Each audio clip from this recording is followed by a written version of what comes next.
Glória a Deus, eu quero compartilhar um pouco com você, que vai na direção de que nós temos meditado nesse livro, do que nós temos meditado nesses dias, mas sobre o que um relacionamento com Jesus desperta em nós.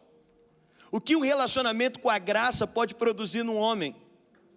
É interessante porque a graça é uma pessoa, a graça não é uma temporada, a graça não se trata simplesmente de um movimento de pregação, a graça não se trata simplesmente de um dom de Deus, mas a graça é uma pessoa que é Cristo. E é interessante porque Cristo vem à terra. Eu acho interessante a figura de Jesus, porque Jesus vem à terra e Ele vai estabelecer um relacionamento com pessoas. Jesus vem para poder se relacionar conosco, Jesus vem para produzir vínculo com as pessoas, e os evangelhos vão mencionar sobretudo o estilo de relacionamento de Jesus com as pessoas. Como foi o contexto de relacionamento de Jesus com as pessoas, como foi que Ele se relacionou com as pessoas, qual foi o nível de envolvimento que Ele teve com as pessoas. Por quê? Porque isso deixa algo marcante para a gente. Isso deixa algo vivo para nós, que a graça não é um conceito, a graça é um relacionamento. Jesus não precisava ter descido do céu e vindo à terra se Ele quisesse só transmitir um conceito. A lei é sobre um conceito, o Novo Testamento é sobre um relacionamento de Deus com o homem. Porque se eu quero transmitir só um conceito, eu escrevo algo, e foi como os 10 mandamentos. Você escreve algo, você diz, esse é o conceito. Mas isso não é a graça de Deus, a graça de Deus não é um conceito. Por isso a graça de Deus é uma percepção pessoal de cada um de nós. Porque é interessante que ainda que você se relacione com uma pessoa que tenha características muito semelhantes, cada uma das pessoas se relaciona com ela, tem uma história diferente sobre ela, tem uma realidade diferente com ela. E o que mais me marca não é simplesmente sobre a grandeza de Jesus. O que mais me marca não é sobre o tamanho de que Jesus é. O que mais me marca, ainda que olhamos para Jesus, e Jesus é a exata expressão de Deus. Em todo o Velho Testamento nós temos representações de Deus, mas ninguém pode expressar a totalidade de quem Deus é. Então no Novo Testamento a Bíblia diz que o próprio Cristo se manifesta, e tudo que vemos em Cristo, acreditamos sobre Deus. Tudo que estamos vendo em Cristo, reconhecemos que é a figura de Deus. E isso tem um aspecto, obviamente, da marca, e é tão profundo isso. Mas o que Jesus queria deixar no Novo Testamento não é sobre simplesmente o tamanho de quem Ele é e o poder que Ele tem. O que Jesus queria deixar no Novo Testamento é o poder de impacto que existe com todo homem que se relaciona com essa graça. O Novo Testamento não se trata simplesmente do poder de Deus, porque todo o Velho Testamento tem feitos e maravilhas de Deus, todo o Velho Testamento tem a grandeza de Deus, todo o Velho Testamento tem a expressão do poder de Deus, mas o Novo Testamento tem um reflexo do relacionamento, das pessoas que foram afetadas a partir desse relacionamento. E quando Jesus vai se relacionar com essas pessoas, eu acho interessante, porque Jesus vai estabelecer um relacionamento com as pessoas, na certeza de que a profundidade desse relacionamento ia desenvolver alguma coisa. E eu acho legal o fato de que Jesus, gente, eu não sei você, eu estava ouvindo um pastor falando sobre plantação de igreja, e ele falou, eu descobri que a cada 3, 2 fecham na instituição dele. E perguntaram para ele, e aí? Ele falou, então a gente vai plantando cada vez mais, sabendo que vai fechar. Eu sei que você pode ficar chocado, mas por um outro lado é algo estratégico. Ele fala, quanto mais, quando nós vamos pregar, eu sempre digo, vamos pregar para muito mais pessoas, porque na parábola da semente, diz que 1/4 das sementes vingaram. Então isso quer dizer que se nós pregamos para muitas pessoas, a média é que 1/4 das pessoas vão permanecer na palavra. É uma média prática, a gente coloca isso. Você vai fazer com muita gente, porque vai vingar pouca gente. Você faz com muita gente, isso para qualquer coisa. Você vai vender algo, você oferece para muita gente. É todo mundo que vai comprar? Não. É uma questão óbvia. E eu acho interessante isso e peculiar em Jesus, como Ele vem se relacionar, e eu vou te falar sobre o que o reflexo desse relacionamento produz, porque o Novo Testamento não é sobre a história de Deus simplesmente, o Novo Testamento é sobre a história, e é interessante porque o Novo Testamento é marcado pela história dos irmãos, o Velho Testamento é marcado pela história dos profetas, o Novo Testamento é marcado pela história da igreja, e muda muita coisa nisso. Porque o Velho Testamento você vai ver 3 figuras, reis, profetas e sacerdotes só. O Novo Testamento você vai ver os irmãos. O Novo Testamento é a oportunidade de todo homem se relacionar com algo que no Velho Testamento estava restrito a alguns homens. E me marca o quanto Jesus vai se relacionar. E algumas características que me marcam nisso. Primeiro, Jesus vai se relacionar com pessoas que humanamente são improváveis. Jesus vai estabelecer um relacionamento com gente que era improvável, com gente que tinha sido recusada na escola da lei, com pessoas que elas não tinham encontrado as aptidões necessárias pela escola da lei. E Jesus vai se relacionar com esse grupo de pessoas. E eu tenho para mim que Jesus pegou pessoas improváveis e irrelevantes, e nunca se falou tanto sobre relevância numa era como a nossa. Por mais relevante que você seja, você sempre vai descobrir que tem alguém mais relevante que você. E na era que a gente fala sobre relevância, também é a era de maior comparação, onde você acorda todo dia e você diz: o que eu faço não é relevante.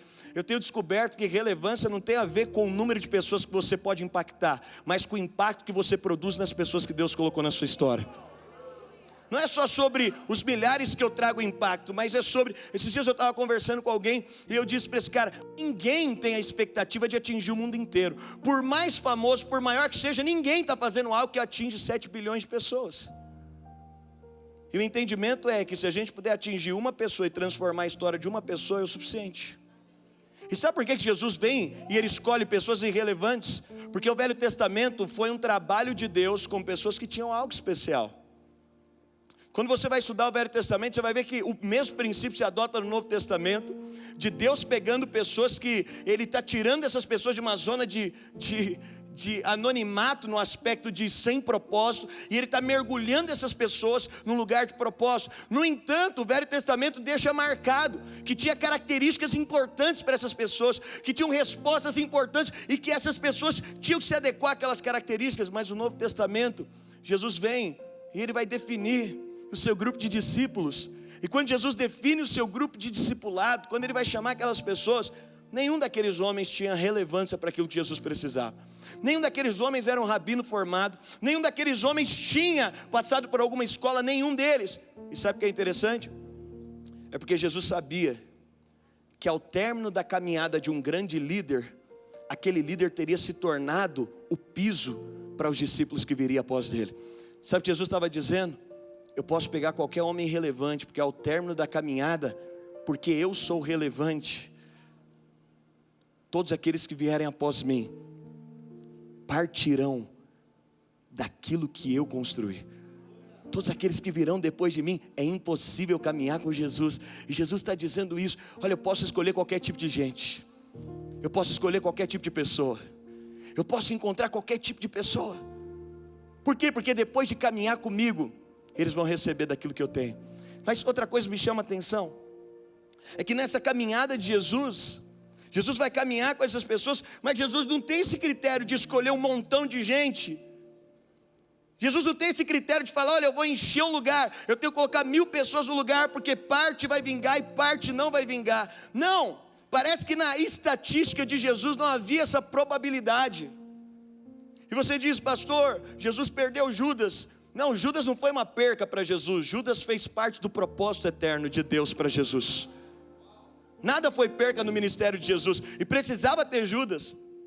Então Jesus não teve perca no seu ministério, e Ele então formata os seus discípulos. E quando Ele formata os seus discípulos, parece que dentro dele tem uma convicção: não tem probabilidade de não dar certo, não tem probabilidade de não acontecer, não tem probabilidade da coisa não vingar, não tem probabilidade depois disso aqui. Eu acho interessante porque você sabe, depois que Jesus vai ser crucificado, todos os discípulos abandonam Jesus.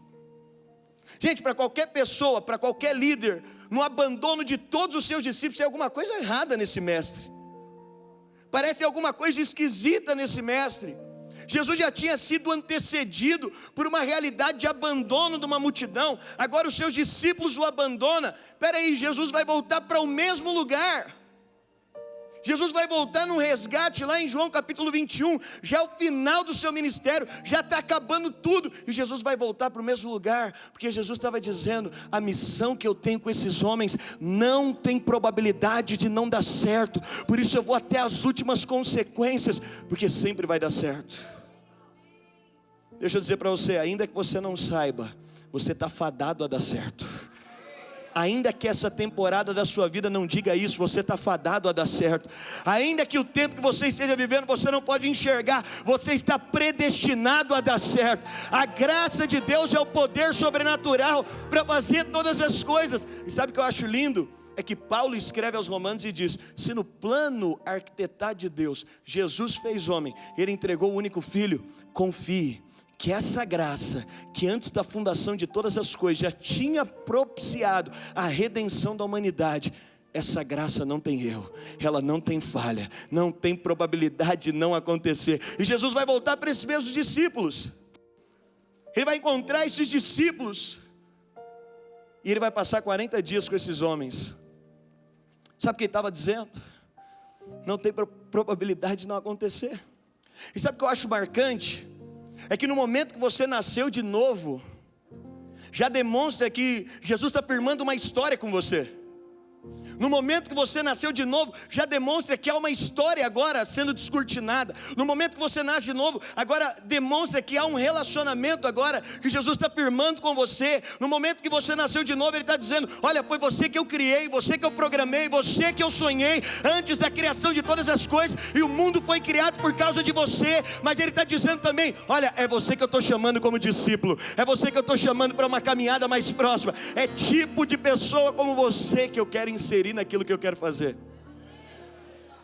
E é isso que nós vemos nessa caminhada de Jesus, esse desenvolvimento de Jesus.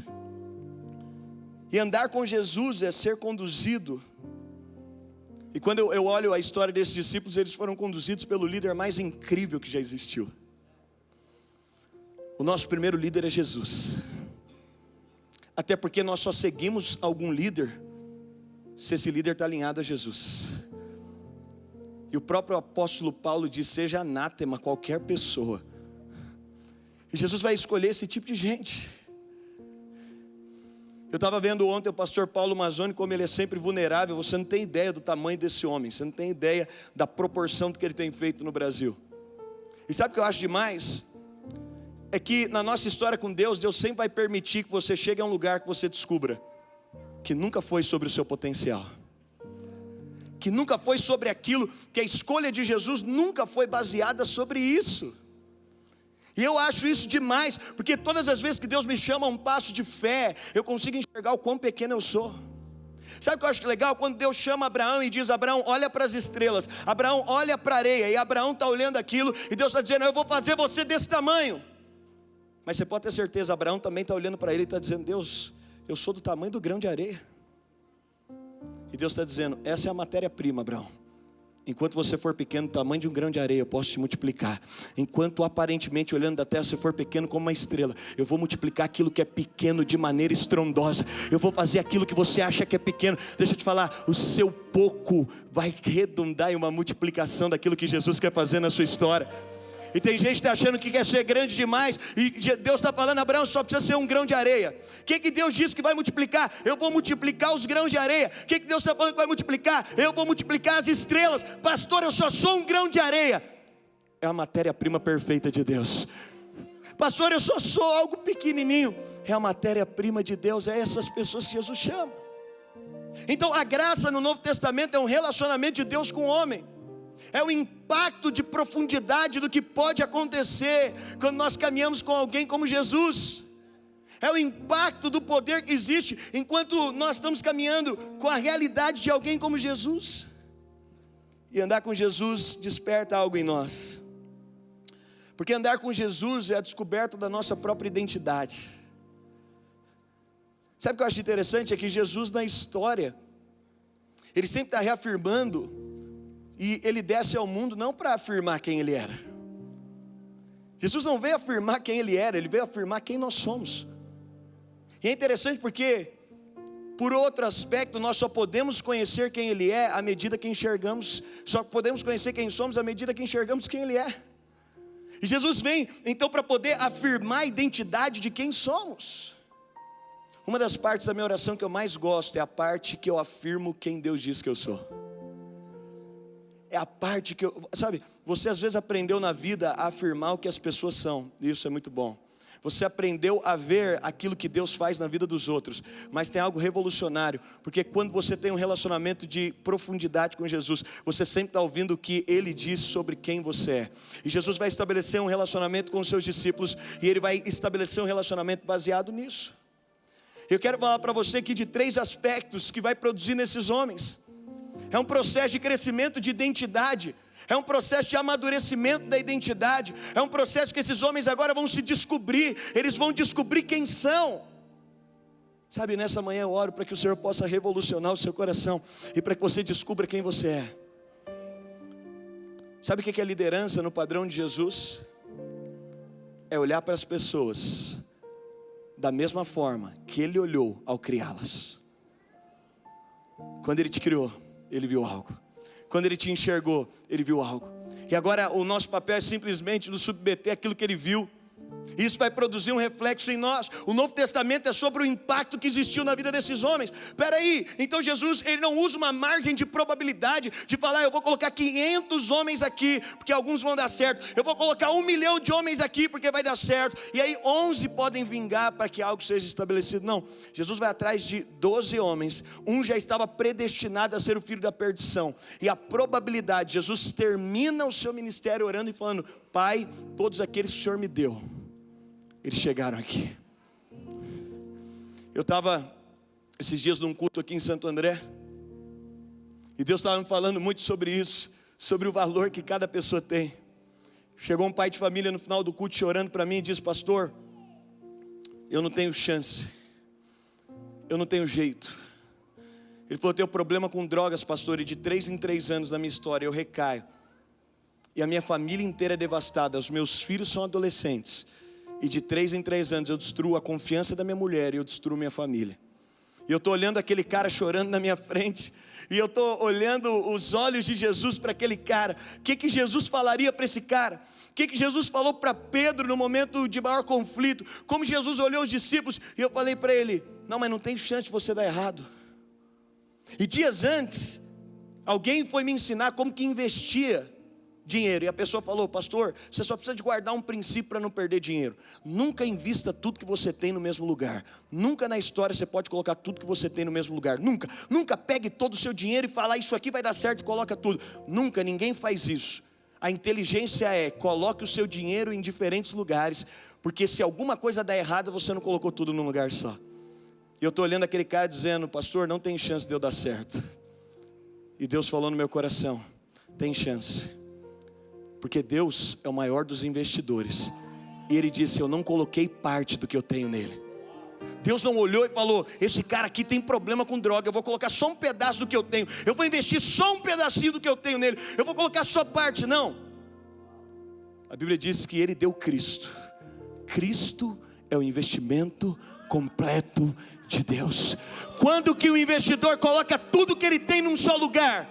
Quando ele tem certeza absoluta, não tem possibilidade de dar errado. Jesus vem para investir em 11 homens para dizer: não tem chance de dar errado, não tem possibilidade de dar errado. Não é porque Jesus confiava nos discípulos simplesmente, é porque Jesus confiava nele. Deixa eu falar para você: quando você confia na graça de Deus, você está entendendo, você vai dar certo não por aquilo que você é, mas pela confiança que você tem nele. As palavras vão acontecer não por aquilo que você pode fazer, mas pela segurança que nós temos. Se ele falou, vai acontecer. E tem um reflexo na vida desses homens. Tem algo que acontece na vida deles, tem algo que se desenvolve na vida deles. E eu quero tratar aqui para você pelo menos 3 aspectos que são produzidos na vida deles. Primeira coisa que acontece nesse relacionamento vivo com a graça de Deus, o primeiro reflexo é a certeza do seu valor. Esses caras agora, eles passam a ter certeza do valor que eles têm. Gente, deixa eu dizer, a maioria das pessoas que estão nesse salão não tem certeza ainda do quanto você vale. Ainda está procurando basear aquilo que você é, o valor que você tem pela família que você veio, pela história que você tem, pelo título que você carrega. E é chocante porque a maioria das pessoas que estão buscando algum tipo de liderança na igreja, elas estão buscando para reafirmar um vazio, porque não sabem quem são. Elas estão procurando para reafirmar algo que elas não ouviram de alguém. Elas estão procurando para reafirmar um valor que elas não conseguiram entender de alguém. Mas Jesus vem se relacionar com esses homens. E num primeiro aspecto, Ele vai trazer para esses homens a certeza do valor que eles tinham. Ele vai trazer a certeza do quanto eles eram importantes. E olha o que a Bíblia diz, e se você quiser abrir comigo, por gentileza, lá em 1 Pedro, capítulo 1, verso 18 ao verso 21. 1 Pedro, capítulo 1, verso 18.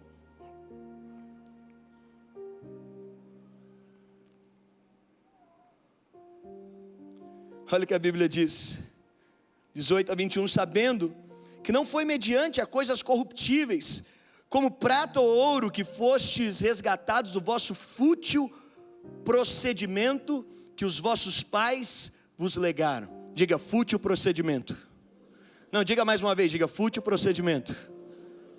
Sabe o que a Bíblia está dizendo aqui? E aí, vamos completar. Mas pelo precioso sangue,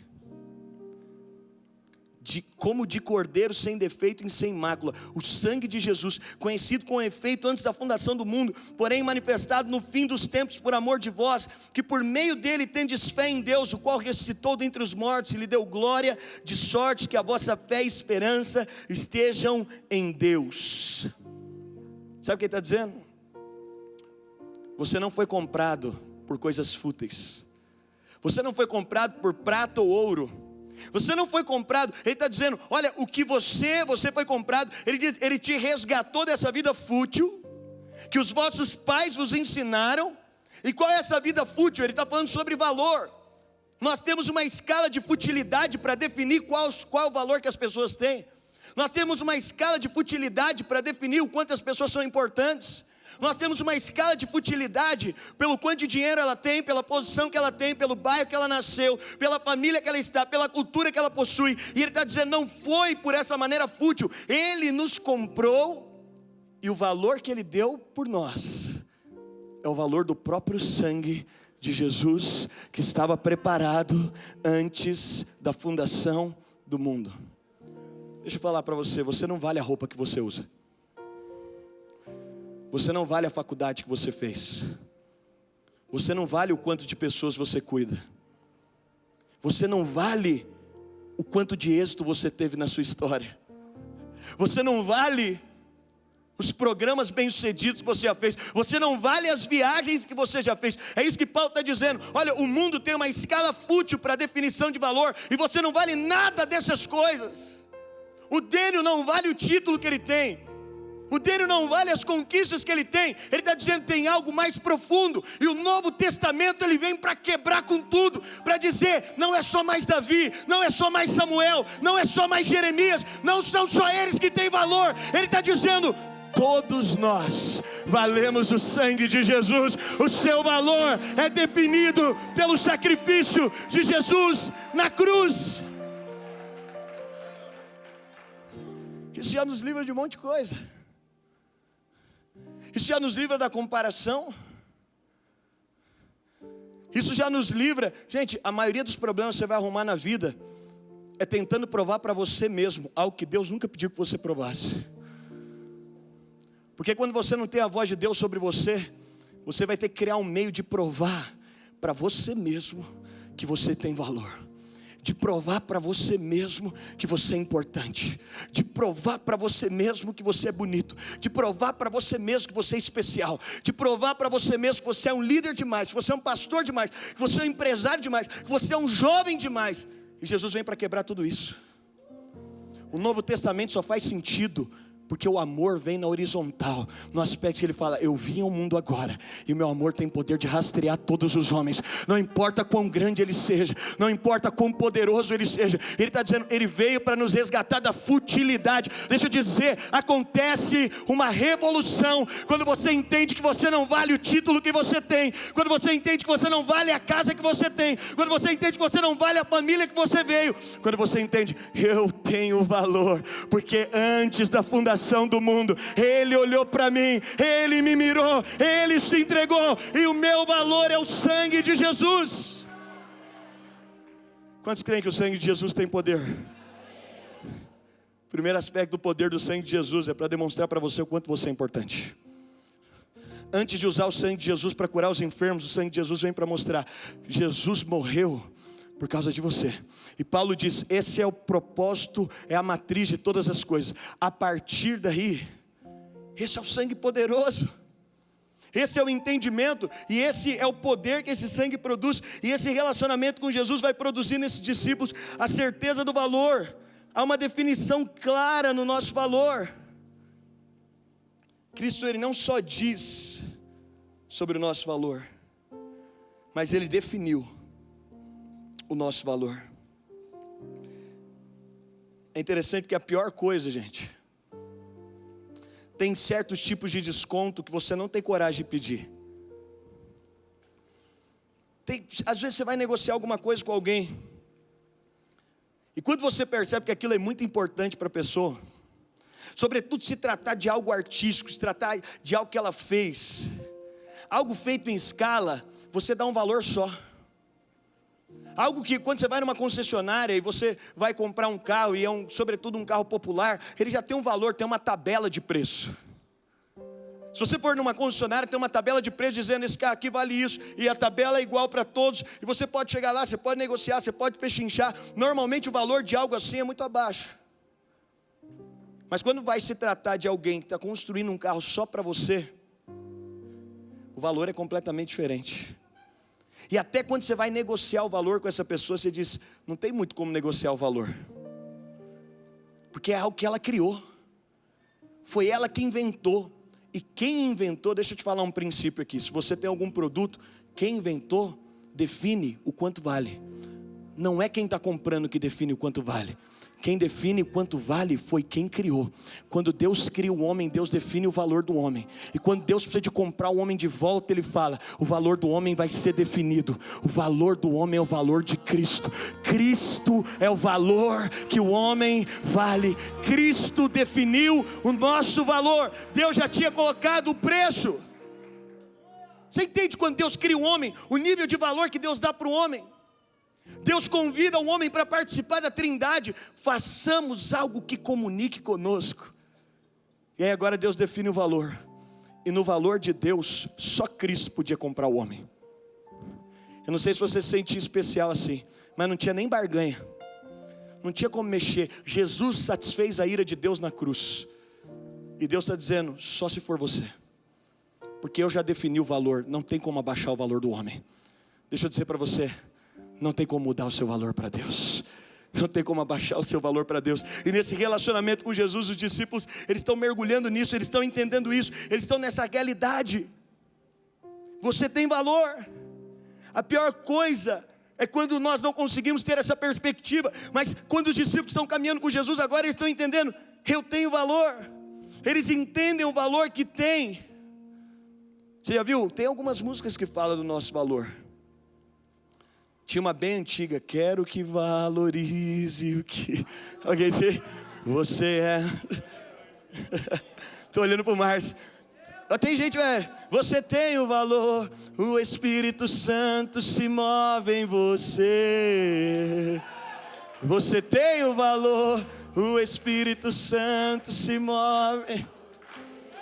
Fala por mais do lado, você tem o valor, o Espírito Santo se... Esse é o seu valor. É interessante porque quando a Bíblia fala sobre isso, algumas músicas foram criadas para falar do nosso valor. E é interessante, elas nem são muito usuais na igreja, porque é meio brega, né? É meio brega, e aí eu acho legal, porque quando nós cantamos Cristo, nós cantamos o valor que temos. Quando olhamos para a cruz, entendemos o quanto valemos, porque o nosso valor está definido por aquilo que Cristo é. Deus definiu o nosso valor, gente, e o valor é tão alto que o valor é Cristo. O valor que Ele te dá, e tudo que tem valor, é algo que é precioso. Olha o que a Bíblia diz em 1 Coríntios 1, 26 a 31. E a maneira que Jesus vem para inverter o valor das coisas. O reino de Deus, ele se assemelha a um pastor que tem 100 ovelhas.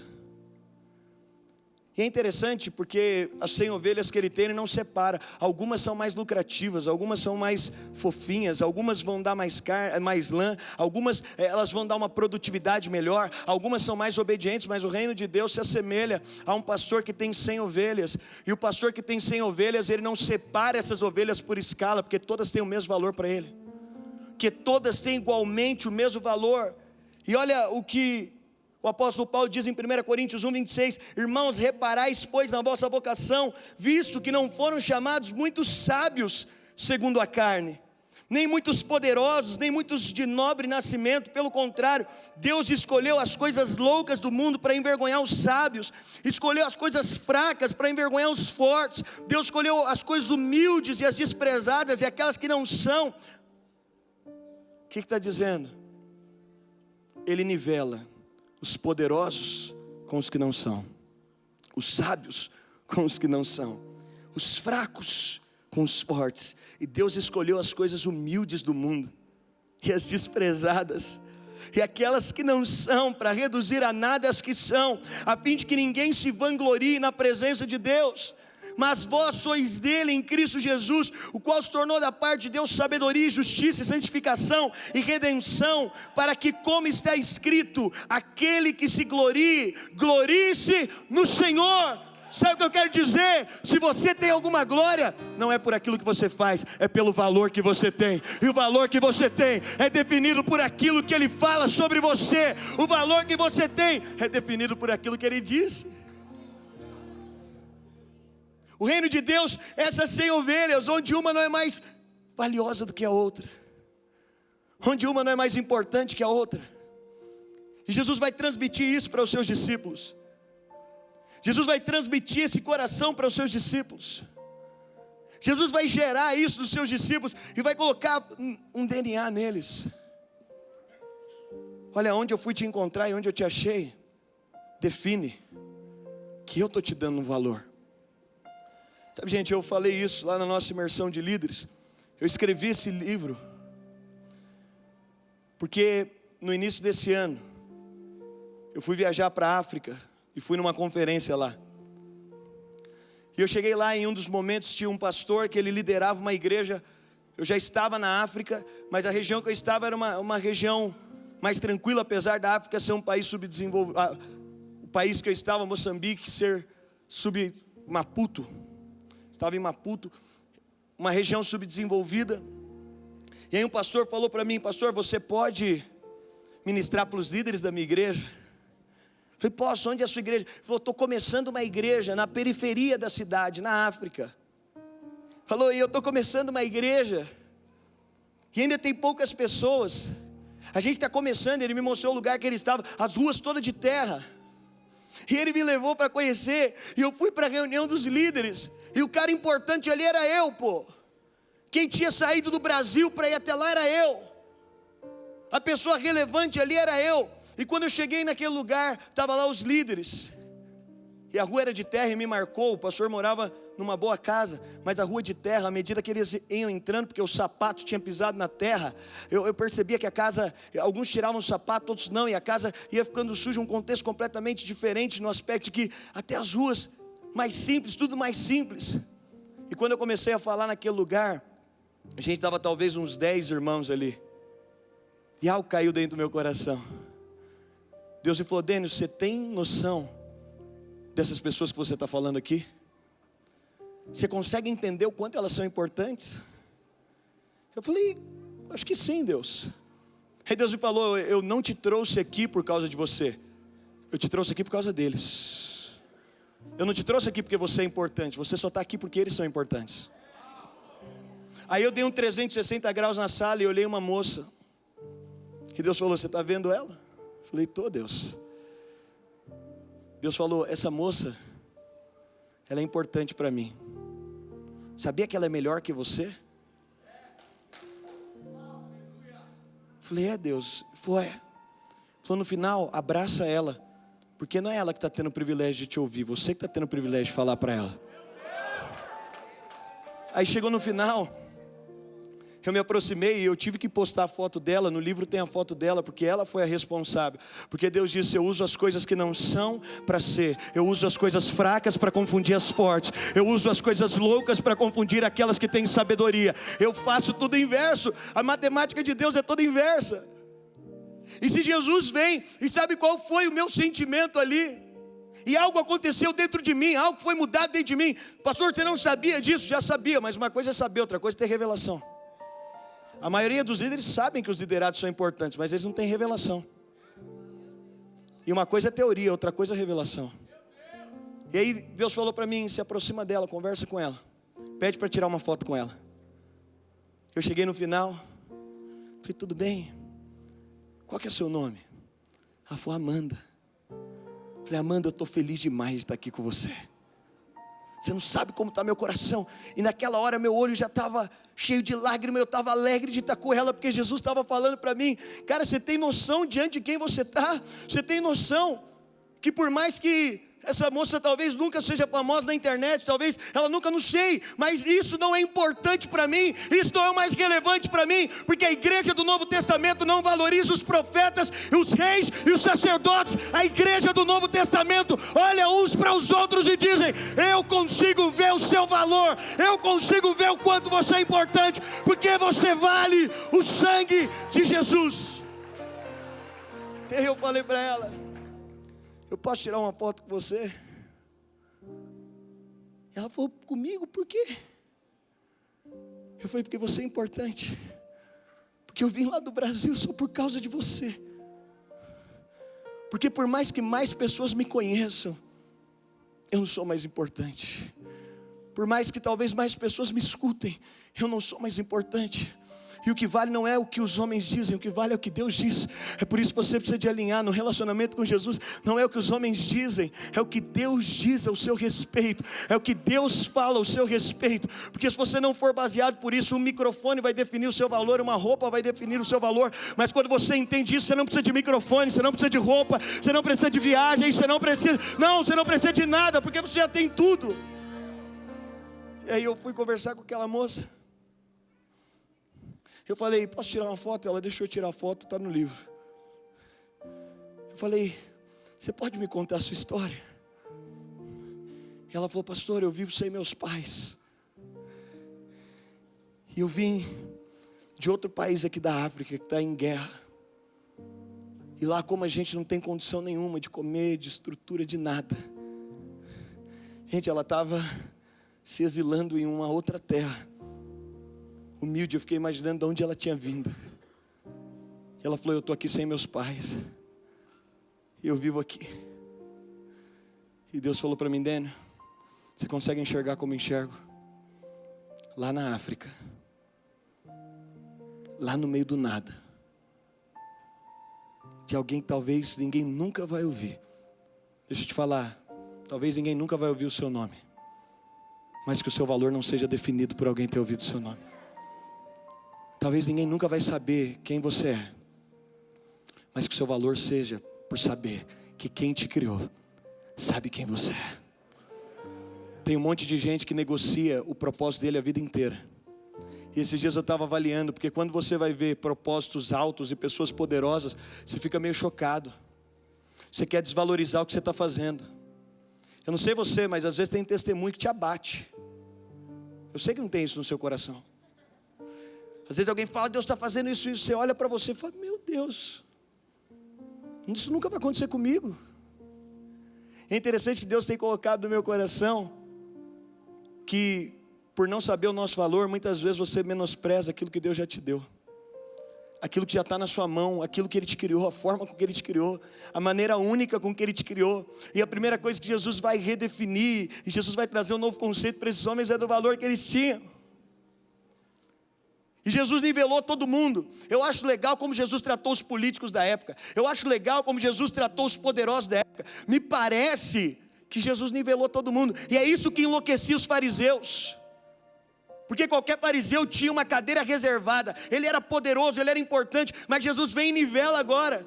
Ele olha para a prostituta com o mesmo valor. E era notório que Jesus está olhando para a prostituta com o mesmo valor que Ele está dando para aquele homem que é poderoso e que é mestre da lei.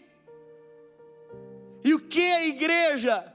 A igreja é um lugar onde nós olhamos uns para os outros e nós nivelamos o nosso valor pelo sangue de Jesus, entendendo, nós somos uma comunidade que tem valor. A gente sabe o que é a religião? Sabe o que é os lugares que se perderam? É lugares que começam a exigir uma honra, é lugares que começam a valorizar alguns em detrimento de outros. É lugares onde alguns são mais importantes do que outros. Por quê? Porque eles têm uma performance melhor, porque eles têm uma forma de conduzir melhor. Mas Jesus não tratou assim. Isso é de enlouquecer qualquer um. A loucura do Evangelho é que eu ainda não consigo entender como o amor de Deus pode me amar da mesma forma que ama alguém que faz muito mais que eu, com alguém que tem muito mais capacidade que eu, que alguém que tem muito mais santidade que eu. Mas só o entendimento dessa loucura que pode me levar ao lugar que Ele me criou para estar.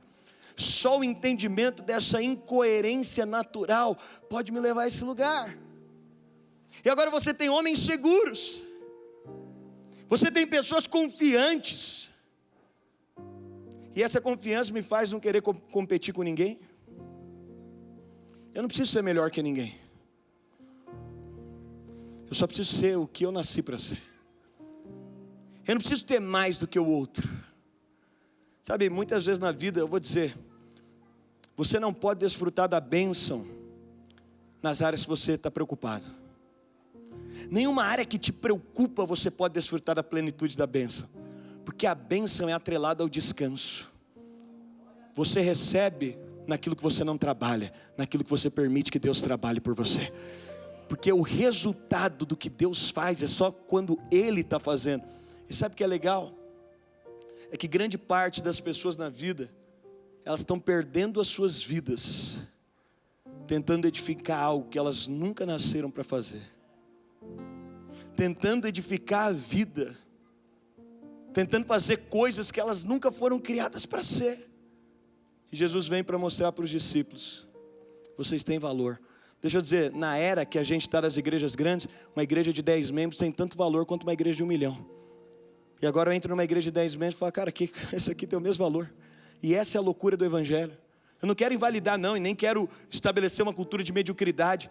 Mas é tão importante um pastor que fez tanta coisa. Outro dia eu sentei com um pastor mais velho, eu fiquei compadecido dele. Falei, cara, eu na minha idade, eu acho que eu tenho muito mais realizações que esse cara. Talvez ele não tenha muita coisa para falar, mas eu estou aqui diante dele. Mas peraí, para Deus ele tem o mesmo valor que eu. Ele vai precisar de encontrar alguém que olhe nos olhos dele e diga, cara, mas você é importante. Sua contribuição é importante, o que você faz é importante, seu coração é importante, aquilo que você está edificando é importante. Essa é a loucura do relacionamento com Jesus do Novo Testamento. As pessoas que andaram com Jesus agora elas sentem, eu sou importante. E eu sou importante porque eu sou amado. Eu sou importante porque Ele viu o valor em mim. E esse aspecto do valor que Ele enxerga em nós. Mas tem um segundo aspecto também, que Jesus produziu. Jesus produziu um ambiente de liberdade. Romanos capítulo 8, verso 2, se você puder abrir Romanos capítulo 8, verso 2.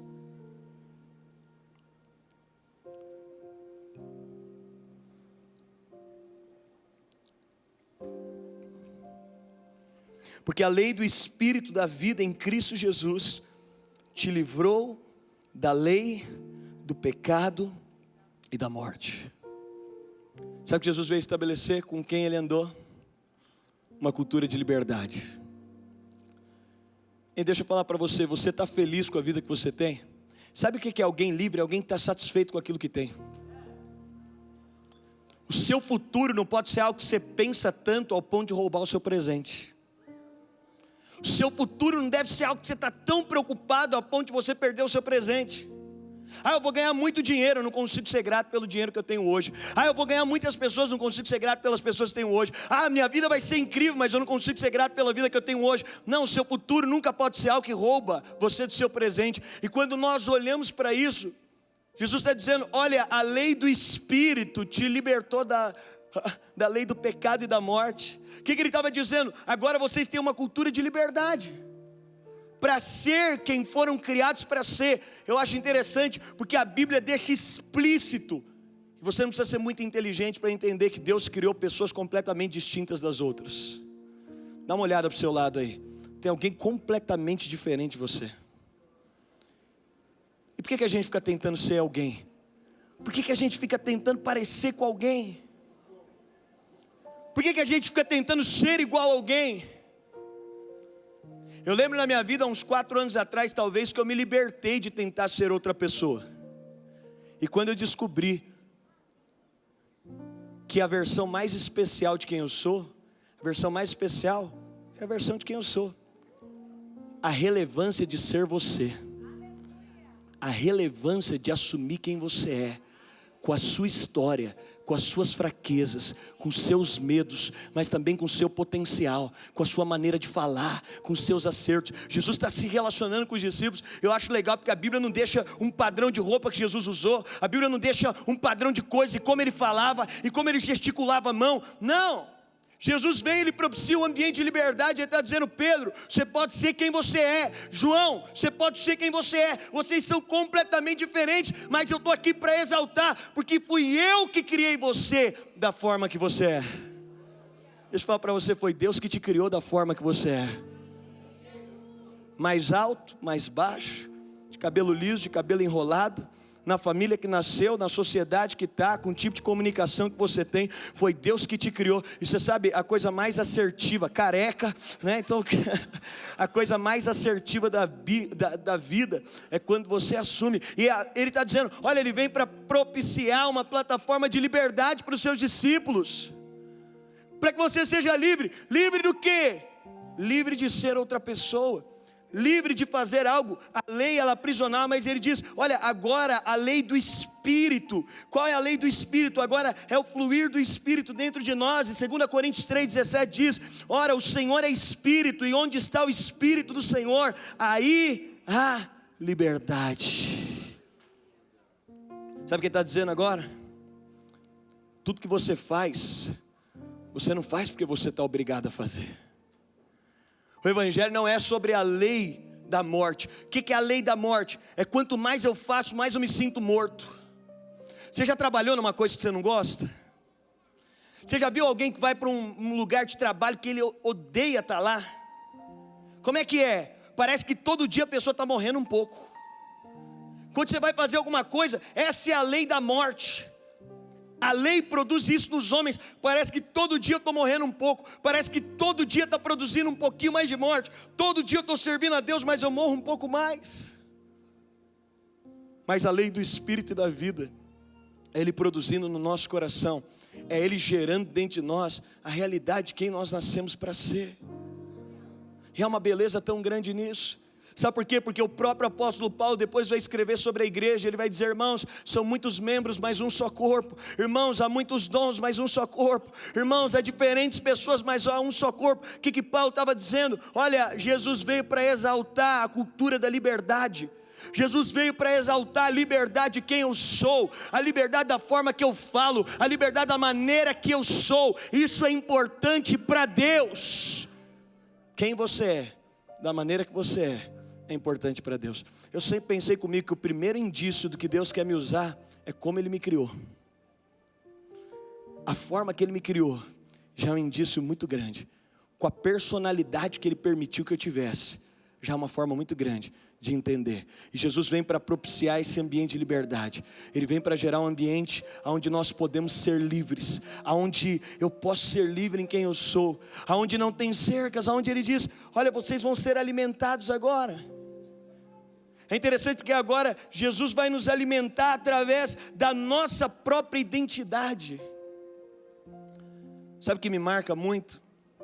Jesus vai dar um sermão dizendo, eu sou o pão, e aquele que não come de mim, não tem vida. Aquele que não bebe de mim, não tem vida. E a Bíblia diz que os fariseus se escandalizaram com aquilo, e eles começaram a deixar Jesus. Jesus tinha produzido um ambiente de tanta liberdade. É interessante, outro dia me perguntaram, pastor, por que lá no Éden estava lá a árvore do conhecimento do bem e do mal? Você sabe, é óbvio isso, que Deus nunca seria acusado. Jardim que eu não posso sair é prisão. Sabe por que o diabo pôde sair do céu, o melhor lugar do mundo? Porque até o céu, que é o melhor lugar que existe, se eu não puder sair, é prisão. Todo mundo está no céu, está porque quer. Caiu 1/3 dos anjos porque quis. Eu quero sair. Sabe por que a igreja ninguém te obriga a ficar? É o melhor lugar da terra. Mas se te obrigasse era prisão. Então você pode ir embora se você quiser. Você pode sair se você quiser. Sabe por que na liderança de Jesus ele não obriga ninguém a ficar? Porque por melhor que fosse a igreja de Jesus, por melhor que fosse a liderança de Jesus, se obriga a ficar, se eu não posso sair, então quer dizer que isso aqui não é o paraíso. Isso aqui é um presídio. E aí é interessante porque Jesus está pregando, e aí a Bíblia diz que todo mundo começa a ir embora. Gente, Jesus era tão livre em quem ele era, que ele podia deixar as pessoas livres. Porque pessoas, eu vou dizer para você, sem perceber, gente condenada condena todo mundo. Sem perceber, gente acusada acusa todo mundo. Por isso eu tenho uma oração aqui na igreja local, eu digo, eu oro para que todo mundo seja feliz. Porque gente feliz não dá trabalho para o outro. Gente que está bem com a própria vida não dá trabalho para ninguém. Gente que está resolvido não dá trabalho para ninguém. É uma oração sincera depois que eu virei pastor.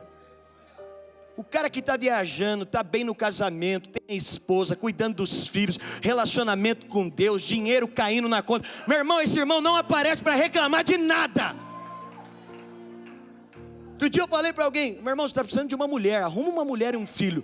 Você vai parar de dar problema para outras pessoas. Você vai parar de reparar o que você fica reparando. O cara vai ficando velho e quer reparar tudo. Não, pastor, não sei o que, não sei o que. Arruma uma mulher e um filho. Arruma um carro, arruma um emprego que você ganha mais. Sua vida vai estar resolvida. Resolve a vida. Jesus era um cara tão resolvido que ele está dizendo, ninguém vai ficar comigo porque se sente preso. Eu não estou preso a nada, nem a vocês. É isso que Jesus estava falando para os discípulos. Eu não estou aprisionado nem por vocês. Gente, Jesus era tão livre que ele não estava nem aprisionado à igreja que ele tinha ali.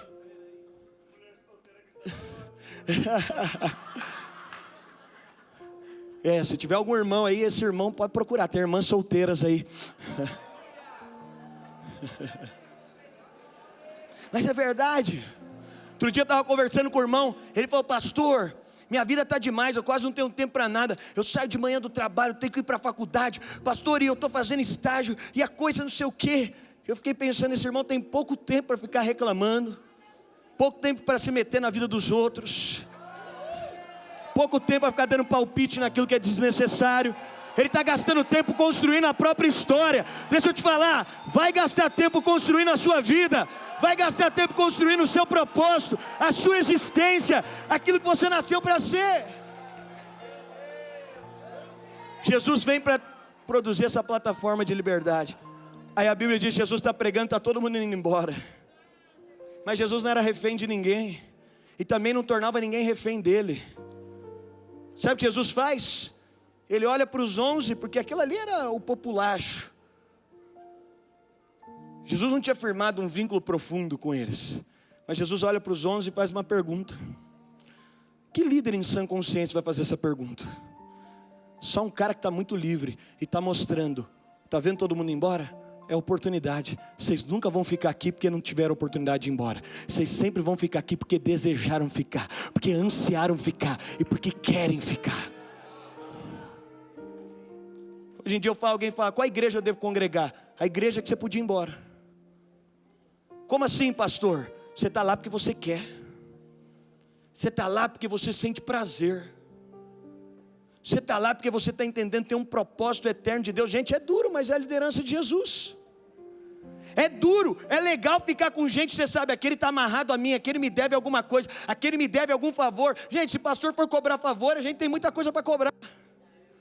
Ô irmão, você não lembra que você chegou aqui não? Como era a sua vida, eu te ajudei.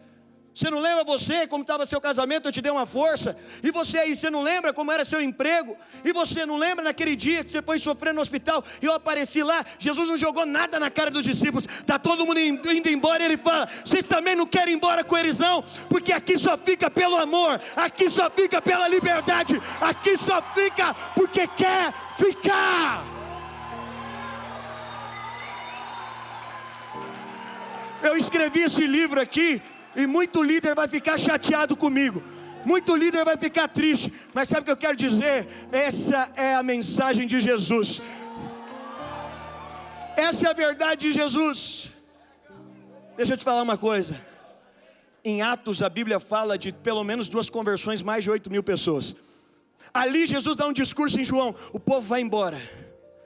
Mas sabe, deixa eu te falar uma coisa. Eu tenho certeza absoluta que a multidão de Atos era a mesma multidão que foi embora em João. Por um só motivo: eles foram embora porque tiveram liberdade para ir embora. Rodaram. Encontravam quem manipulava, quem prendia, religião. Você tinha que fazer não sei o que. Rodaram. Chegaram a uma conclusão: o único lugar que me serve é o lugar que não me prende. Então eu estou voltando. A igreja de Atos é a igreja que foi embora em João, de gente que falou: eu volto. Sabe por quê? Porque a genuína liberdade permite que eu seja quem eu sou. Me propicia uma plataforma de amor. E não tem cadeia maior do que a cadeia de amor. Sabe o que Jesus está fazendo com os discípulos? E aí é legal, porque eu acho legal quando Jesus ressuscita, ele deixou embora. Mas Jesus não era um líder orgulhoso. Jesus não era um líder carrancudo. Estou aqui na cruz, gente, é a cruz. A gente faz um evento, os irmãos não vêm, eu fico louco. Você marca uma conferência, você pega o relatório, os irmãos que não vieram, você ora a Deus, castiga. Fura o pneu, não pode prosperar. Mas sabe o que Jesus faz? Jesus não está nem aí. Eram os 11 dele. Ele sabia o valor que tinha. Jesus está se rebaixando. É um cara indo atrás de traidor, se rebaixou a um amor, humanamente dizendo. Essa música, ousado amor, até no original, é um amor irresponsável.